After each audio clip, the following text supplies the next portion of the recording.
بسم الله الرحمن الرحیم. ګرانو کتونکو الب خان شیرپو کیمرامین ناصر یاسر خان دی. موجود یم د تنګي په شړو میا صاحب کلي کې. ګرانو کتونکو د کومه بوږنیدونکې پیښه چې زه تاسو سره شریکوم د دې خلکو تعلق د دیر سره دی. دلته کې میشته دي او زموږ په چارسده کې په سوونو خاندانونه چې کوم دی نو د دیر دې وخت کې میشته دي. اجل چې راشي نو د هغې ټیم نه معلوم او مر خښت دی او بعضې مرګونه هغه د شهادت وي. ډېره مخکې دلته مولانا صاحب تقریر کوو، ډېره ښکلې خبرې وکړې، خو مونږ خو خبره په یو غوږ وورو، په بل غوږ چې کوم دی نو وباسو. بل وینې سپینې شوي دي، لالچ زیات شوی دی، انتقام، انا، کینه، بغض، حسد پښتنو کې زیات شوی دی. د هغې دپاره د خلکو خونې ړنګول، خلک ویشتل، خلک مړه کول خپله بهادري ګڼي. خو ډز کوونکي کله هم بهادر ما نه دي لیدلی. زه به د بهادري کله هله وینم چې دې ډز وکړي او دې بیا په کور کې ایسار شي، نه چې په کور کې پولیس ګرځي. اوس د یو واقعه نه رالمه، 4 ورځې مخکې جینۍ واده شي، جنج په دوم دام کې لاړ شي، نن یې وله کور ته مړه روړي. اوس په دې سات دا کومه درېیمه چې ده دا خلکه ناست دي نو دې کې دا 2 مړي دي، د 2 مړو خبره ده او درېیم چې کوم دی نو زخمي دی او د هغې نه لښکر بچي یتیمان پاتې شو. 8 د یو نه او 4 د بل نه. د دې بچو پلار چې نه وي نو تره، رور، ماما، چونکې ماماګانو خو ورسره وکړه نو دا بیا ډېره زیاته ګرانه ده. د خپل پلار نه بچي چې کوم دی، دغه یتیمان بچي دغه سهاره پاتې شو. هغه ټیم کې چې پلار مري او وینې ته بیږي نو دا زوی چې کوم دی نو دی خپو ته ولاړي. بچي څه دی نوم دی؟ ته مو سره جنازې له تللی بچي؟ ستا د وړاندې وویشتله؟ پلار ته دې کتل؟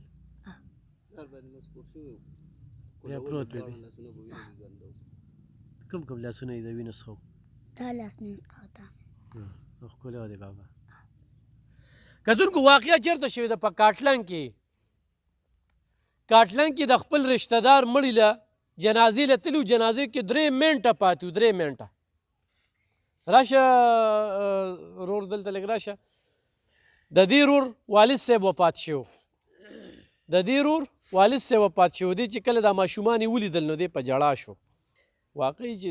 جړی دا ماشومان خلک نو دا لکه دا یتیمان د دوی سهاره پاتې نه شوه. څوک ترونه به یې تر کومې خیال ساتي؟ هر سړی خپل کور نشي ساتلی، د بل کور به څو ساتي؟ د دوی والد صاحب وفات شو. یعنې د ده د والد صاحب د وفات نن 4مه ورځ ده، خو دې نن دلته په دې غم کې دی، موجود دی په دغه 3مه کې. هغه جنازه کې 3 منټه پاتې. څه دی نوم دی؟ عبدالجلیل. عبدالجلیل صاحب دغه ټیم کې څه صورتحال؟ صورتحال دا و چې زه خو زما والد صاحب د ډېر وخت بیمار و. دغه چې کوم دغه وخت کې وفات شو نو بیا د جنازې دغه وشو، تیاری وشو. دغه کسان چې کوم خلافت دي ته چا جواب هم نه وکړ، خو داسې یو خبر راغی چې دې را روان دي. بیا دا چې کوم دلته دا چې کوم دا نور چې راغلي دا زما د پلار خپل کشترونه زامن و، هغه داسې لرې غوندې رشته داران دي. بیا دې پسې کس لاړ، ورته ووایي چې هلکه دې غم ته مه راځه، یا په 4مه 5مه باندې راشي، بیا څه کوئ راشي، خو موجود وخت کې مه راځئ. هغه چې کوم څوک تللی و چې چا ورته جواب کړی و، چا ورته جواب وړی و، هغه کس په دې محفل کې موجود ناست دی. هر څه ورته ویلي و، هغه ته یې په یو وخت کې ویلي چې بس ته ځه او زه نه درځم، ته ځه او زه نه درځم، بس دا زموږ بیا په 4مه باندې راشو.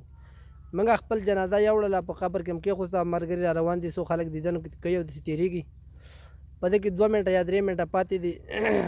ملګرو اواز وشي چې الله هم خوشحاله کړي، صابونه ودروئ. صابونه درېدو چې اواز وشو، په دې کې اواز کې دننه دننه بل ډز او ډز او ډز او ډز او ډز 3 کسان وشتله چې ګورو قاتل نه مخامخ روان دي. دې کې ملګرو ورپسې هغه چې کوم جرګه ماران وو دغه جنازې له راغلي هغې کسان ورپسې اوازونه هم وکړو چې لکه راټینګه راټینګه، خو هغې وروسته اواز وکړو چې نه وروره موږ خپل دښمن وژلی راپسې هم راځئ. نو دې خبرې خو زده نه چې دا ملک د علاقه غونډه ګواه ده چې ستا په څه شي دښمني وه، د خور د خپل رشته دار دی و، د خور خاوند دی و، دغه لکه چې قاتلانو خور په دې دغه باندې واده وه، په دې یو مړي باندې. نن 4 کاله مخکې څوک سپېړه شوي وو، هغې بیا مشرانو روغ هم کړې وه، 2 دیګې پې روټۍ ایښې وې، 20,000 روپۍ پې ایښې وې. روټۍ ورله په دې کور کې پخه کړه ویله پیسې به درله یو هفته پس درکړم یو هفته 10 ورځې پس درکړم پیسې نن هم نه دي ورکړي هغه خفخان پاتې و بیا ورته ویل چې لکه بس په ما مه راځه ستا لور خور ده داسې غم خادي دله به دردي خو په ما مه راځه به د ده دغه خبره ورته بیا په دې غم کې ورته موږ جواب وکړو چې مه راځه بس هغه د پاسه راله سړی یې موشته برنه که نه توره ګونه او نه سپینه ګونه سړی ووشته یو نه دوه نه درې دغه چې په دغه مړو کې چې دا کم وشتلی دا یو پیره مخکې هم دی په خپل حق نه وجلی دی خو بس چې خدای ورله په دې اوبو کې په دې دنیا کې د هوا د اوبو د څښلو قسمت کړی و تر نن تاریخه پورې ژوندی و دوباره بیا مړ په دغه د مړ شو دا وړه وړه بچي تا جنازه تاسو نشو او زما هغه جنازه لاړه تس نه شوه نه څوک په جنازه پوه شو نه څوک په هغه مړي پوه شو زما دغه مړي بېعزتي وشوه دغه جنازې بېعزتي وشوه د خلکو هر څه به تبه برباد شو ټولو خلکو نه بیا هغه زما د پلار هغه جنازه یېره وه ټول بیا دې خوا په دې نورو مړو شو تر نن درې مړي پراته یو خو بس په دغو څه میسج وله ورکې میسج صرف دا ورکوم جروره دا چې دا سړی چې تا وجنو د وجلو نور هم بلا لارې وي نورو غمونو کې کور ته معلوم و پوټه مینه هغه پوله پټې په هر ځای کې کم از کم زما د دې غم د دومره بېعزتي ولې وشوه زما د مړي د دومره بېعزتي ولې وشوه صحیح ده د غریب یم کمزوری یم نشم کولی نو بس الله خو یې نه خو لیکن ګیله مې په زړه پرته ده ګیله مې په زړه پرته ده بلکل غټه ګیله ده ښه ستاسو نوم دی زما نوم تاج محمد دی تاج محمد ستا وروڼو او زما ورونو درې واړه ودونه کړي درې واړه ودونه کړي ده یو 8 بچي دی یو 4 بچي دې بل او د دې بل 4 بچي دي ته به سره خو نه وې تلې جنازې زه موجوده ولاړم ښه ولاړ وې زه به موجوده وم دا ستاسو څه دي چې ټول جنازې له تللی وې دا زمونږ د پلار د تره زوی و ښه او رشته کې زمونږ خپلو او د دې خلکو څه لرې خپلو نو دا دې کې راله مونږ ولاړو په دغه باندې جنازې ته درې منټه پاتې وو او دا را نه توره ګونه او نه سپینه ګونه بس ډز د یو نه ډز د بل نه درې کسانې په یو ځای وشته او دا څنګه پرېښې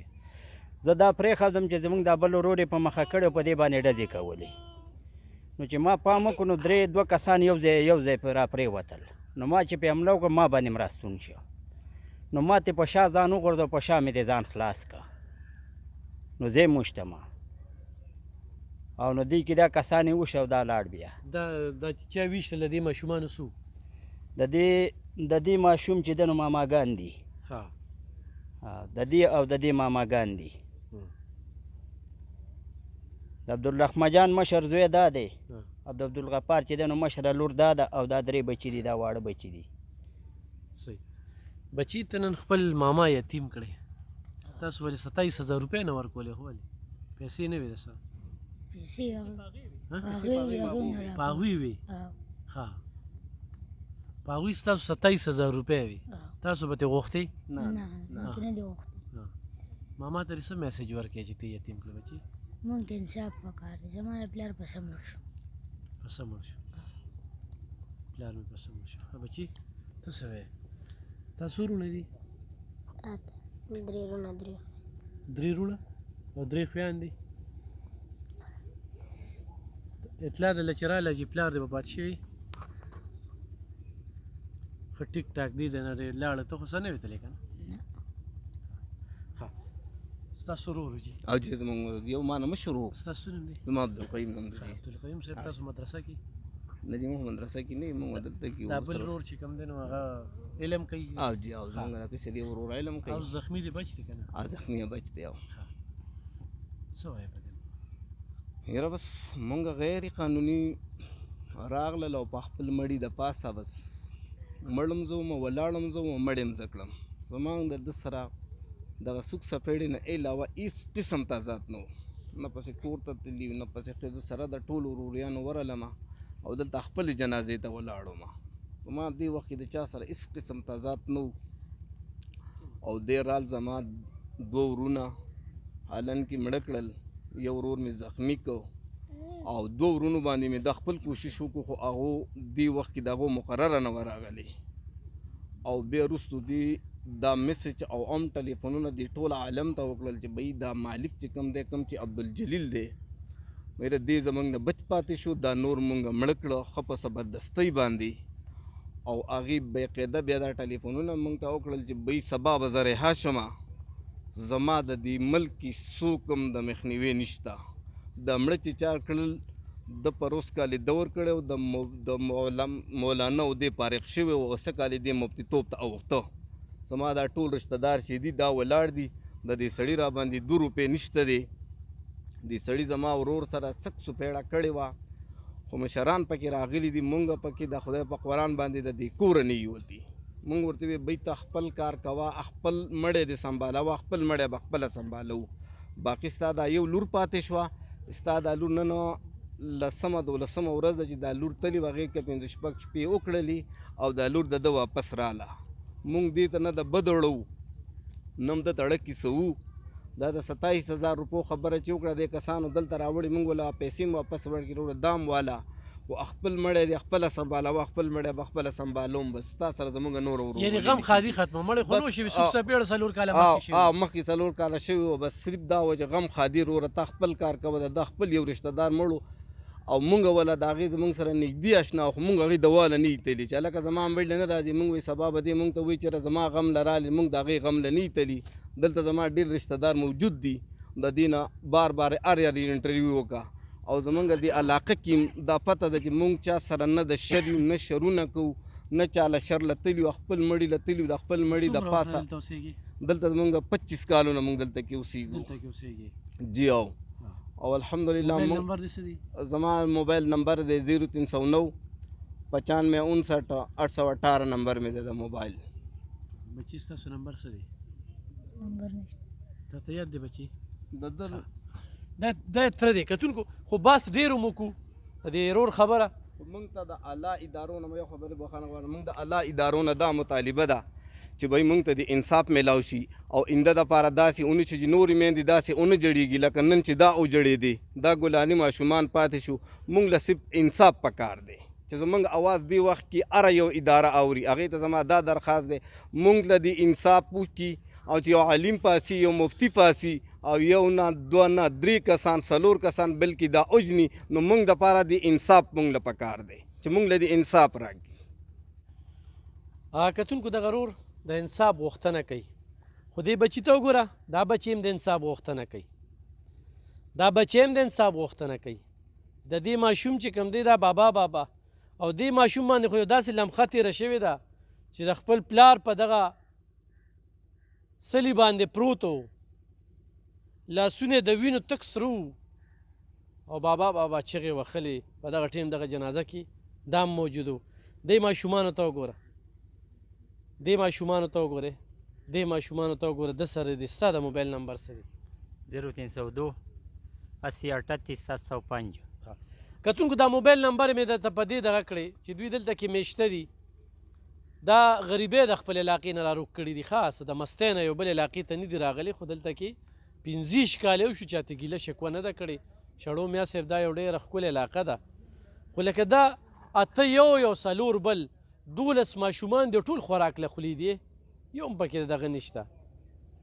او دا ټول دام غریبانان دي د دوی د دې بوټانو نه د دې پیزار نه پته لګي نو دا نمبر مې په دې دغه کړی چې د دیر والا رونو ته مې خواستې چې دوی سره تاسو خپل تعاون کولی شئ خو دې تره ته ول سره رالیږئ خو دې تره ته ول سره رالیږئ نو دوی له بس روزګار او د دوی به هغه سیسټم مزید رواني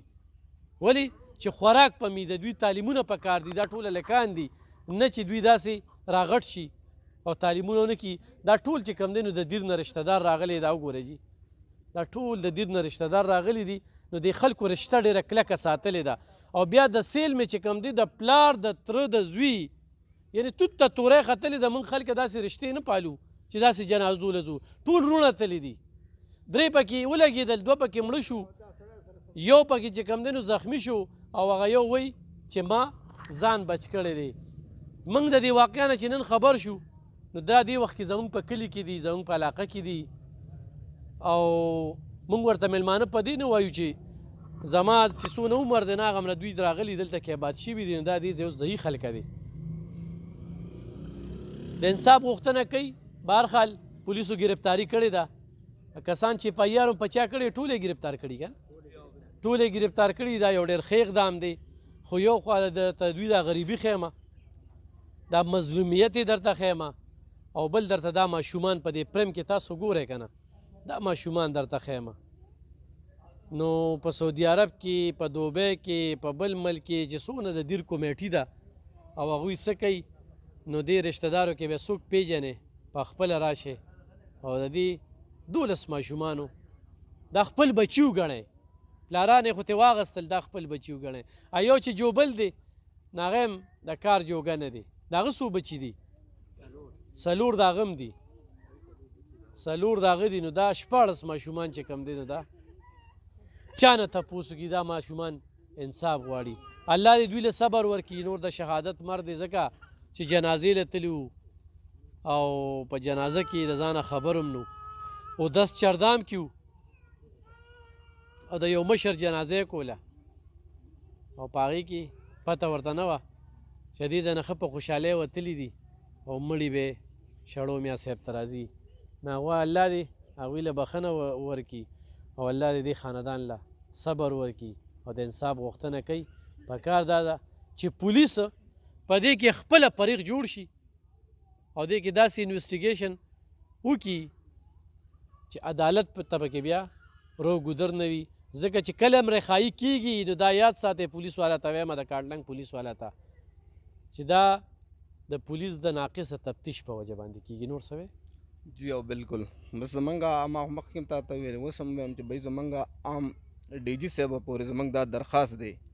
موږ غریبانان یو موږ ته د انصاف میلاو شي هسې نه چې دې سبا بیا رها شي او برید تا وایي چې بھائی پرون مې 2 مړ کړې نن دې 4 وژنم نو زمونږ عام ادارو ته دا درخواست دی چې بھائی د سره دی د قانون مطابق کار دی د سره وشي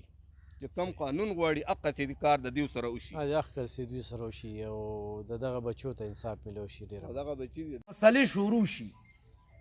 د مرګ نه پس مسلې ګوره شروع کیږي ختمیږي نه عزیزانو په خبره پوه شوي صرف د دنیا مرحله ختم شي د دنیا اعمال ختم شي امتحان ختم شي اوس د رزلټ او د نتیجې مرحله شروع شي نو عزیزانو تاسو وایي چې په دنیا کې کله منګه د امتحان په حال کې ناست یو ټیک ده او بیا د نتیجې وخت راشي نو څومره پریشانه یو ګوره څومره پریشاني چې موږ او تاسو ته امتحان کې د هغې نه زیاته د نتیجې په حواله باندې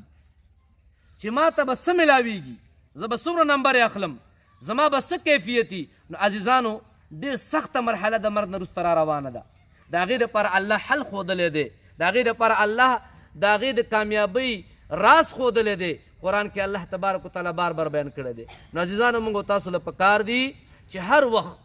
په هر ټیم کې د سترګو په رپم نه ټیم کې موږ تاسو د مرګ د تیارۍ په سوچ او فکر کې عملي طور باندې روحاني طور باندې موږ تاسو مرګ ته ځان تیار کړو زموږ ستاسو دارونه الله تبارک وتعالی دوی شهادت قبول کړي او الله دې دوی ته د آخرت اوچتې درجې ور نصیب کړي عزیزانو داسې مرګ هر چاته نه نصیب کیږي د شهادت مرګ ډېر ګرانه خبره ده هر چاته نه نصیب کیږي خالد ابن ولید رضی الله تعالی عنہ چې کله وفات کیږي نو وی افسوس غوندې کې کوي وی افسوس په دې دی چې زما په بدن کې داسې یو اندام نشته زما په بدن کې داسې یو ځای نشته دی چې په هغې د تورې ګزار نه خو نن ما له مرګه دا په خپل کټ او په خپل کور کې راځي زه په دې خبره ارمان کوم نو شهادت هر چاته نه نصیب کیږي دا یو خاص مرتبه ده دا به د الله نه غواړي نو بیا به الله تا ته نصیب کوي خو اهم څیز دا دی چې په دنیا کې څومره اعمال دي دا په الله باندې قبلول دي اصل څیز دا دی که شهادت هم دی الله نه قبول شهادت غوښتل که هر یو عمل دی الله نه الله باندې قبلول عمل کول آسان دي قبلول ګران کار دی ځکه الله فرمایي من جاء